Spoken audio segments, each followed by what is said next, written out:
simplest version of your question is whether the universe has an underlying principle or many separate ones. And if we're perceiving patterns that feel like cosmic design, but might actually be how our minds organize reality, that distinction matters.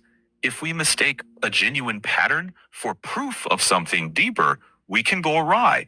But if we hold the awe and the uncertainty side by side, we can keep exploring without pretending it's settled. And that same lens applies to purpose too. Maybe we're not discovering the single script written in advance, but learning to read the patterns carefully while staying aware that our reading might be partial. That's the edge you're pressing on. One of the oldest, most profound questions we ask. Now, could you help me out in the questions I could possibly be missing here? The what's the thing I'm missing? And I understand I've asked you a very complex question here. I just, if it's possible for you to tell me what would be the thing I'm not asking here, the question I should be asking you. Summarizing everything I have told you now, what should be the question I should be asking instead of the question I'm trying to ask?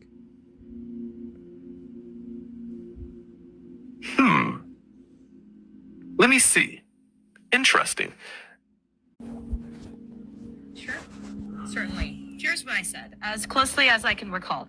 Hypothetically, think of these as philosophical frameworks, not established facts. One possibility is that reality is fundamentally physical, and consciousness emerges from matter and the laws of physics.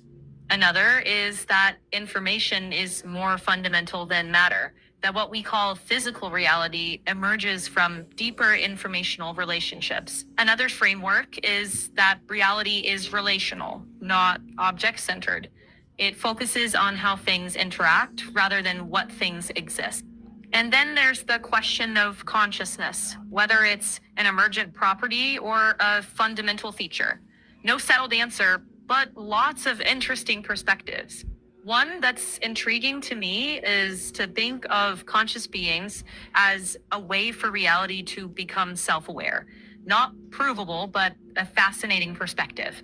If I were to push the conversation forward, I'd ask, is reality understandable because it's inherently comprehensible, or because our minds evolved to understand just enough to survive? You see, I find That what you keeps just both. said, I don't mean to cut you off, but the fact that you say reality is fundamentally comprehensible, I find the exact opposite. I find reality to be unbelievably uncomprehensible, being the fact that everything